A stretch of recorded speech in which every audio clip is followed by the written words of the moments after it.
बिस्मिल्लाहिर्रहमानिर्रहीम। अस्सलाम वालेकुम नाज़रीन, आप यूट्यूब चैनल देख रहे हैं। मैं इमरान ख़ान हूँ। अमेरिका ने जो नाकाबंदी की हुई है, बहरी जहाज़ों का एक ट्रैकिंग का डाटा होता है। उस डाटा के मुताबिक इसको बीबीसी ने भी रिपोर्ट किया है, दीगर मीडिया भी इसको रिपोर्ट कर रहा है। तो इंटरनेशनली ये खबर आ गई है कि 4 बहरी जहाज़ ईरान की बंदरगाहों से निकले और उन्होंने अमरीकी नाकाबंदी की जो लाइन है उसे अबूर कर लिया है। यानी ये वाक़यात भी हो रहे हैं कि अमेरिका जहाज़ों को वापस भेज रहा है, और ये वाक़यात भी हो रहे हैं कि जहाज़ उस नाकाबंदी की लाइन को अबूर कर रहे हैं। इससे एक बात साबित होती है कि अमेरिका नाकाबंदी करना ज़रूर चाहता है, लेकिन इसमें कोई बड़ी लड़ाई नहीं लेना चाह रहा या जंगबंदी की खिलाफ वर्जी नहीं करना चाह रहा। और अमेरिका के दिमाग में ये बात है कि हमने जंगबंदी को मुस्तकिल अभी आगे लेकर चलना है। ये 4 जहाज़ कौन से थे, किसके थे? इसमें 3 ईरानी फ्लैग वाले जहाज़ हैं और एक रूस का, यानी रूस में एक जहाज़ रजिस्टर्ड है। ये आज़रगोन, आशकन 3 और शब्दिस और टेवा 4, ये 4 जहाज़ हैं जो चारों गुजर गए हैं और उन्होंने अमरीकी रेड लाइन को अबूर किया है, जहाँ पे अमेरिका ने ब्लॉकेज लगाया हुआ था। अमेरिका अपनी इज्जत की बहाली के लिए बहुत अजीब अजीब तरीके की चीज़ें कर रहा है। यानी अमेरिकन को फेस सेविंग लेकर देनी है, और ये रिस्पॉन्सिबिलिटी ज़्यादातर इस वक्त पाकिस्तान के कंधों पर पड़ी हुई है, क्योंकि ईरान पाकिस्तान के अलावा किसी और पर भरोसा नहीं कर रहा। अरब ममालिक के साथ वो बातचीत कर सकता था, लेकिन तकरीबन तमाम अरब ममालिक को अड्डों के तौर पे इस्तेमाल किया गया है और वहाँ से ईरान के ऊपर हमले किए गए। अब वो क्योंकि उनकी सरजमीन इस्तेमाल हो गई है तो वो उसमें शामिल हो नहीं सकते। इंडिया के साथ मामला और है। तुर्की के अब अमेरिका हक में नहीं है, क्योंकि तैयब उर्दगान काम तो कर देगा डोनाल्ड ट्रंप का, लेकिन तैयब उर्दगान जूते पॉलिश नहीं करेगा, उसका रवैया ज़रा सख्त रहता है। तो ऐसे में डोनाल्ड ट्रंप को तलाश थी इस तरह के मुल्क की जिस पे ईरान भी इन्हिसार करे, ईरान उस मुल्क पर भरोसा करे, और दूसरा वो डोनाल्ड ट्रंप के मुकम्मल वफादार हों। तो पाकिस्तानी हुक्मरानों से बेहतर उन्हें कोई नहीं लगा। बहरहाल अमेरिका ने अब अपनी फेस सेविंग के लिए अजीब अजीब काम करना शुरू कर दिए हैं। ये खबर जो मैं आपको सुना रहा हूँ, इससे आपको आइडिया हो जाएगा कि अमेरिका की इस वक्त या डोनाल्ड ट्रंप की हुकूमत की सूरत हाल क्या है। पहले डोनाल्ड ट्रंप ने एक सवाल करवाया रिपोर्टर से, यानी रिपोर्टर ने डोनाल्ड ट्रंप से सवाल किया और ऐसा लगता था जैसे वो फरमाइशी सवाल है, जिस तरह डोनाल्ड ट्रंप ने तुर्की ब तुर्की उसका जवाब दिया। रिपोर्टर ने पूछा कि चाइना ईरान को हथियार फराहम कर रहा है, तो ट्रंप ने कहा कि चीन के लिए बहुत बुरा होगा अगर वो ईरान को हथियार फराहम करेगा। तो ये अमेरिका ने इल्ज़ाम लगा दिया एक ख़ास तरीके से चाइना के ऊपर कि वो ईरान को हथियार फराहम कर रहा है। जब चीन से ये सवाल हुआ तो उनकी गवर्नमेंट ने कहा जी हम तो कोई हथियार नहीं दे रहे या हम ये काम नहीं कर रहे। यानी वो एक सवाल के जवाब में उन्होंने भी कह दिया जी हम हथियार नहीं दे रहे ईरान को। तो उसके बाद ट्रंप ने स्टेटमेंट दे दिया कि चीन ने ईरान को हथियार फराहम ना करने पर हमसे इत्तफाक कर लिया। जबकि अब चीन की जानिब से खबर आ रही है हमारी तो ऐसी कोई बात ही नहीं हुई अमेरिका के साथ, या हमारी ऐसी कोई चीज़ तय ही नहीं हुई अमेरिका के साथ। ये तो खुद ही से कहानी बनाते हैं, खुद ही सवाल करते हैं, खुद ही जवाब देते हैं और खुद ही बाद में हीरो बन जाते हैं। अब ये वाला तरीक़ाकार जो है उसको अडॉप्ट किया जा रहा है। यानी पहले इल्ज़ाम लगाया कि ये हथियार दे रहा है, उन्होंने कहा हम कहाँ दे रहे हैं। साथ ही कहा देखें उन्होंने हमसे इत्तफाक कर लिया, वो हमारे साथ खड़े हो गए और अब वो हथियार नहीं दे रहे ईरान को। ये तरीक़ाकार है इस वक्त अमेरिका का फेस सेविंग के लिए। सर तोड़ कोशिश कर रही है पाकिस्तान की हुकूमत, पाकिस्तान का मौजूदा रजीम जो है, फील्ड मार्शल आसिम मुनीर और शहबाज शरीफ की किसी तरह भाग दौड़ उनकी जारी है। जंग लड़ने वालों से ज़्यादा सुलह कराने वाले जो हैं वो सरगर्म है इस वक्त, और ये पूरी कोशिश कर रहे हैं किसी तरह डोनाल्ड ट्रंप को और अमेरिका को फेस सेविंग लेकर दी जाए। अगर इतनी मेहनत और इतनी कोशिश अगर ये पाकिस्तान के लिए करते ना तो शायद पाकिस्तान को फ़ायदा हो जाता। जितनी खुशामद और मिन्नत तरला इन्होंने डोनाल्ड ट्रंप का किया है ना, उससे आधा अगर ये कैदी नंबर 804 का कर लेते तो आज पाकिस्तान के हालात बेहतर होते। लेकिन पाकिस्तान में तो ये पहलवान बने हुए हैं। पाकिस्तान के अंदर तो इन्होंने कब्जा किया हुआ है, इसको भी मार, उसको उठा, उसको जूते मार, इसको आंख निकाल, इसको जो है वो ये कर, उसकी आंख खराब कर दी, उसका मजाक उड़ाओ। ये पाकिस्तान के अंदर तो बदमाश बने हुए हैं और पाकिस्तान के बाद डोनाल्ड ट्रंप की मिन्नत समाजत कर रहे हैं। ये मौजूदा रजीम ऐसे ही काम कर रहा है, हमें दिखाई दे रहा है, सारी दुनिया को दिखाई दे रहा है। ये तो जब ये गेम उल्टेगी और जब ये चीज़ें खुलकर सामने आएंगी तो ये बेइज्जती सिर्फ एक पॉलिटिकल आदमी की या एस्टेब्लिशमेंट के एक बंदे की नहीं होगी, ये पूरे इदारे की बेइज्जती होगी और पूरी पॉलिटिकल पार्टीज़ की बेइज्जती होगी जब ये मामलात बदलेंगे और हकायक सामने आएंगे। ईरान ने एक मरतबा फिर वही कह दिया जो मैं आपसे पिछले वीलॉग में भी कह रहा था और मैं बार बार आपको कह रहा हूं कि ईरान कभी भी ऐसी आर्जी जंगबंदी के हक में नहीं रहेगा जहां पे चीज़ें पेंडिंग कर दी जाए। ईरान वंस फॉर ऑल ये सारा मामला हल करना चाहेगा। और अब उनकी जानिब से एक स्टेटमेंट और आ गया है जिसमें ईरान के डिप्टी फॉरेन मिनिस्टर उन्होंने तेहरान से एक स्टेटमेंट जारी किया और उन्होंने कहा जी कि तेहरान रिजेक्ट करता है किसी भी किस्म की आर्जी जंगबंदी को, और वो ये चाहता है कि कंप्रीहेंसिव किस्म की जंगबंदी हो अक्रॉस द रीजन। पूरी जो खित्ता है उसके अंदर एक ज़बरदस्त मरबूत और मजबूत किस्म की जंगबंदी हो और मुस्तकिल जंगबंदी हो, और लबनान से लेकर रेड सी तक, बहर अहमर तक, यानी हर जगह पे जंगबंदी होनी चाहिए। यानी उन्होंने जब रेड सी वो कहते हैं तो वो हौसियों का कहते हैं, जब लबनान वो कहते हैं तो वो बात करते हैं हिजबुल्लाह की, और फिर बीच में हमास भी आ जाता है, और ईरान की अपनी जंगबंदी तो हो ही रही है। तो वो एक मुस्तकिल जंगबंदी चाहते हैं, आर्जी बुनियादों पर चीज़ें नहीं चाहते। यानी ईरान को इस बात की गारंटी चाहिए कि आइंदा इसराइल इस खित्ते में मुख्तलिफ मज़ामती ग्रुपों के ऊपर बमबारी नहीं करेगा।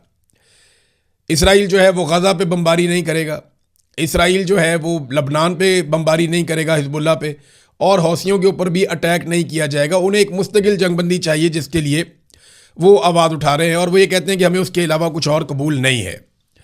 नाज़रीन, बुशरा बीबी की आंख की सर्जरी हो गई है और उनकी फैमिली की बुशरा बीबी से मुलाकात भी करवा दी गई है। कोई ऐसी ख़ास खबर निकल के बाहर नहीं आई, लेकिन जेल इंतज़ामिया ने कहा जी कि बुशरा बीबी की फैमिली जो है वो मुतमईन है उनके इलाज के ऊपर। बहरहाल उनकी आंख का भी इशू बन गया, पहले इमरान खान साहब की आंख का इशू बना, पता नहीं क्या इनको खिला रहे हैं ये जेल के अंदर, या क्या इनको दे रहे हैं जेल के अंदर, समझ से बाहर है।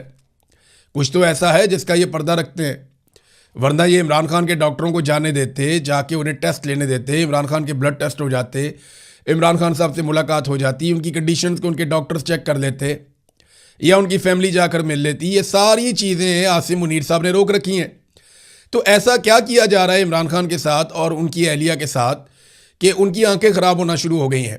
भले चंगे वो जेल के अंदर गए थे, इमरान खान साहब को लगभग 3 साल होने वाले हैं, और बुशरा बीबी जो है उन्हें भी काफ़ी अरसा हो गया जेल के अंदर। वो पहले भी पकड़ी गई थी, फिर दोबारा भी उन्होंने गिरफ्तारी दे दी थी, खुद आकर उन्होंने गिरफ्तारी दे दी थी। तो ये जो उनके साथ किया जा रहा है खिलवाड़, इसका कुछ समझ नहीं आ रहा, और कोई इसके ऊपर आवाज़ उठाने को भी तैयार नहीं है। पाकिस्तान तहरीक इंसाफ तो भाई अजीबोगरीब सिचुएशन में है। अब खबर आई है जनाब के अचकज़ई साहब PTI से नाराज़ हो गए कि जनाब मेरे से मुशावरत नहीं कर रहे, ये जो जलसा किया है ये इसके बारे में मेरे से मुशावरत नहीं की गई, इस किस्म की खबरें रिपोर्ट हो रही हैं। मामला ये है कि अचकज़ई साहब पहले तो नाराज़ नहीं होते थे, अब इतना बड़ा ओहदा मिल गया तो अब नाराज़ भी होना शुरू हो गए हैं।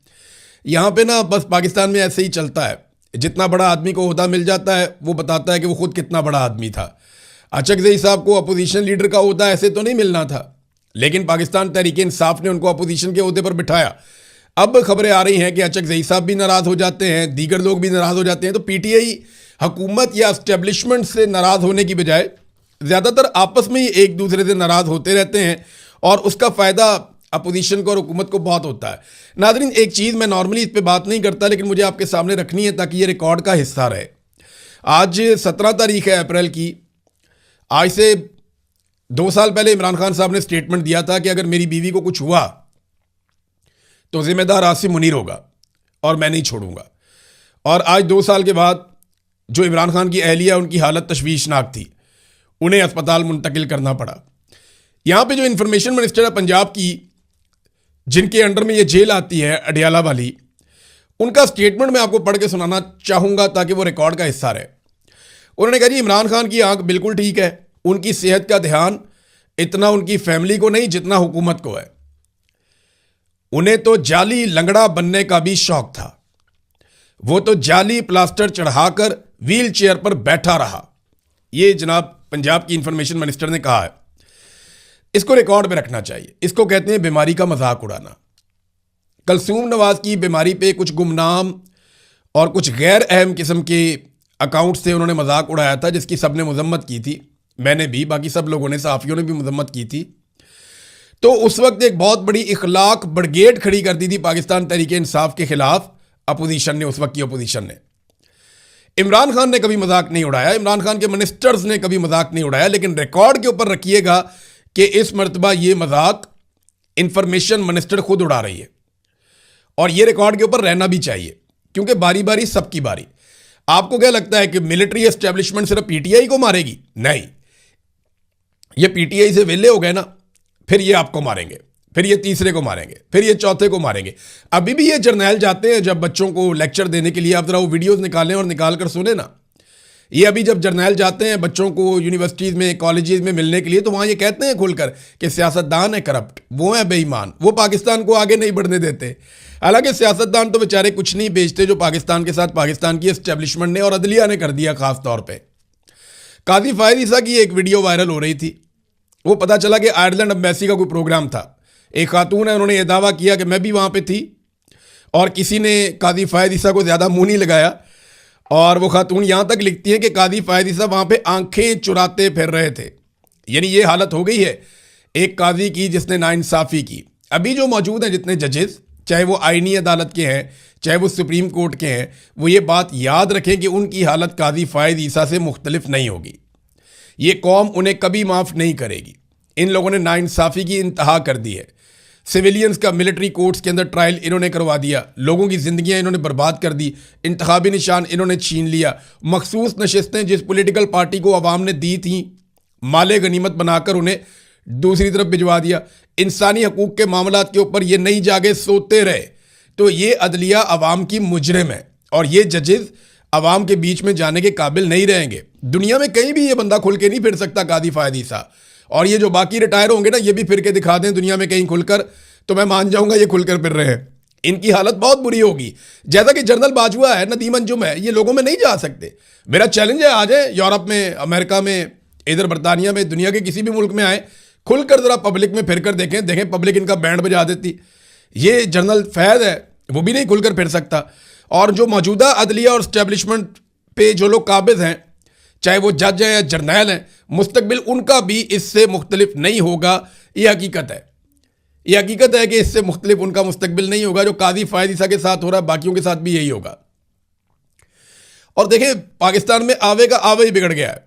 ये मैट्रिक के इम्तिहान के अंदर जो पेपर आया ना मुताला पाकिस्तान का, उसमें कलसूम नवाज का, शहबाज शरीफ का और नून लीगी उन्होंने घुसा दिए बीच में पेपर में। आप अंदाज़ा करें कि एक ख़ानदान को खुश करने के लिए उसके अफराद को मुताला पाकिस्तान के पेपर में घुसा दिया। और बददयानत तरीन लोग हैं ये। इन्होंने पाकिस्तान को लूटा है, पाकिस्तान को तबाह किया है। ये वही लोग हैं जिन्होंने IPPs लाकर पाकिस्तान में लगाए और आज पूरा पाकिस्तान लोड शेडिंग की सूरत में अजाब भुगत रहा है। 4 गुना बिल आपको आ रहे हैं और आप बिजली खरीदने के काबिल नहीं रहे। कॉस्ट ऑफ प्रोडक्शन पाकिस्तान में बहुत बढ़ गई है। ये वही लोग हैं जो बददयानत है, जिन्होंने पाकिस्तान के साथ कमीशंस और किकबैक्स लेकर बेड़ा गर्क किया। इनके नाम मुताला पाकिस्तान के इम्तिहानात के अंदर आ रहे हैं। अंदाज़ा करें आप, ये कौम के मुजरिम हैं।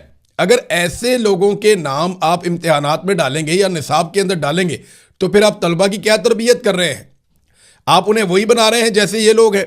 यानी इन लोगों ने पाकिस्तान का बेड़ा गर्क कर दिया और इसके बाद आप ऐसी एक पूरी नस्ल तैयार करना चाहते हैं जिनके आइडियल ये लोग हों।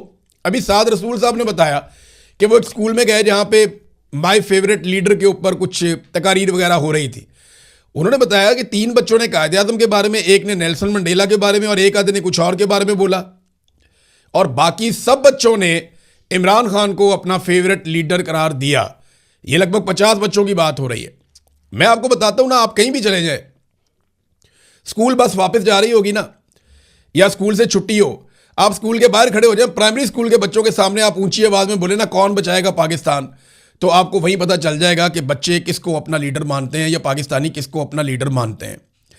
तो नादरीन, 19,000 मेगावाट आज की हमारी डिमांड है। मैं IPPs की बात कर रहा था, जरा आ जाए वहां पे। हमारी आज की डिमांड है 19,000 मेगावाट।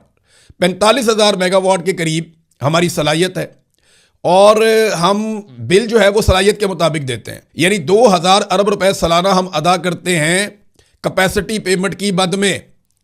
वो बिजली जो हम नहीं खरीदते, वो बिजली जो बनती नहीं, वो बिजली जिसे हम इस्तेमाल ही नहीं करते, उसका हम 2,000 अरब रुपया सालाना देते हैं, जो वज़ीर आज़म के बेटे से लेकर बहुत बड़े बड़े लोगों को मिलते हैं। बहुत सारे लोगों के फ्रंटमैन वहाँ पे बैठे हैं। एस्टेब्लिशमेंट से जुड़ी कंपनियों को भी ये पैसा मिलता है। हम आज अपनी आधी बिजली उन थर्मल प्लांट्स से बना रहे हैं जो फ्यूल के ज़रिए से बिजली बनाते हैं। यानी हमने सोलर पे तवज्जो नहीं दी, बहुत कम दी, हमने पन बिजली पे नहीं दी। हमने जो एक्चुअली हमारी कैपेसिटी ज़्यादा होनी चाहिए थी, वो होनी चाहिए थी पानी से बिजली बनाने की। लेकिन हमने उस पर काम ही नहीं किया। हमें डैम्स बनाने चाहिए थे। इमरान खान साहब बड़े अरसे के बाद डैम्स बनाना शुरू हुए थे। इस हुकूमत ने आने के बाद सारे मंसूबे गरक कर दिए। नाज़रीन, एक इश्तिहार आया, ज़रा ये इश्तिहार आप देख लें, फिर आगे बढ़ते हैं। ये इश्तिहार आ गया जनाब, capital development authority CDA, Islamabad का एक बड़ा तगड़ा इदारा, उसके डायरेक्टर जनरल के लिए एक 20वें ग्रेड के ऑफिसर जो है वो दरकार है, और 3 पोस्ट हैं वहाँ पे जो निकली हुई हैं। और इसके लिए जिस किस्म की ये CV दी गई है, मेरे ख्याल में कुछ और रिटायर्ड जर्नैल अब इसके ऊपर लगा दिए जाएंगे, या मनपसंद बंदे इसके ऊपर लगा दिए जाएंगे। ये आप आने वाले दिनों में खुद ही देख लेंगे। जो अफसरान दहाइयों से इस महकमे में काम कर रहे हैं उन्हें नज़रअंदाज किया गया। एक दफ़ा फिर इश्तिहार जारी किया गया। बंदे पहले फाइनल हो जाते हैं, इश्तिहार बाद में जारी किए जाते हैं। ये इनका पुराना तरीका वारदात है, और इसी तरीका वारदात पे ये अब तक अमल दरामद कर रहे हैं। BBC ने जो रिपोर्ट दी थी कि बच्चों को पंजाब के अंदर एड्स हो रही है सिरिंजों के बार बार इस्तेमाल से, तो ये तो कंफर्म हो गया कि वहाँ पे सिरिंजों का बार बार इस्तेमाल हुआ और बच्चों को एड्स के इश्यूज़ बढ़े हैं बहुत ज़्यादा। 300 से ज़्यादा केसेस हैं। लेकिन ख्वाजा इमरान नज़ीर साहब जो यहाँ पे आके उन्होंने प्रेस कॉन्फ्रेंस की, PMLN से इनका ताल्लुक़ है, मिनिस्टर हैं, उन्होंने आके डिनाइल कर दिया। उन्होंने कहा नहीं, ये रिपोर्ट गलत है, ये मुल्क से दुश्मनी है। मैं ख्वाजा इमरान नज़ीर को तब से जानता हूँ जब ये एक नौजवान कारकुन था। जब ख्वाजा आसिफ और एहसन इकबाल टाइप लोग दौड़ गए थे ना, बड़े बड़े पहलवान, तो ये नून लीग का झंडा उठाकर निकलता था। इसने बड़ी मारें खाई हैं। ये इसके नवाज शरीफ के ख़ानदान पे बड़े एहसानात हैं। जब कोई भी नाम नहीं लेता था, बात नहीं करता था, ये आदमी तब भी अपनी पार्टी के साथ खड़ा होता था। हम उस वक्त हैरान होते थे कि इसको कितना जुनून है। ज़बरदस्त आदमी था। और ये जब मियाँ फैमिली वापस आ गई है तब भी खुलकर बात करता था। इसके बारे में मेरी ये राय थी कि ये आदमी खुलकर बात करता है और एक जमहूरी आदमी है। लेकिन ख्वाजा इमरान नज़ीर साहब से मुझे थोड़ी मायूसी हुई। उन्हें यह कहना चाहिए था कि हम इसकी इंक्वायरी कर रहे हैं, जहां गलती हुई उसको ठीक करेंगे। हम मीडिया का शुक्रिया अदा करते हैं जिसने निशानदेही की है, तो इससे उनके कद में इजाफा होता। वो डिनाइल में ही चले गए। उन्होंने कह दिया जी ये तो मुल्क से दुश्मनी है। तो मेरे ख्याल में वजारत मिलने के बाद या हुकूमत में आने के बाद बहुत सारी चीज़ें, मैंने कहा ना, ताकत के साथ बदल जाती हैं, और इंसान शायद वो सारा कुछ करने के लिए मजबूर हो जाता है जो उसकी शख्सियत का हिस्सा नहीं होता। तो मुझे बड़ा अफसोस हुआ ये देखकर, बजाय इसके कि चीज़ों को ठीक करें वो इल्ज़ामात लगा रहे हैं। अब तक के लिए इतने, अपना ख्याल रखिएगा, अपने चैनल का भी। अल्लाह हाफ़िज़।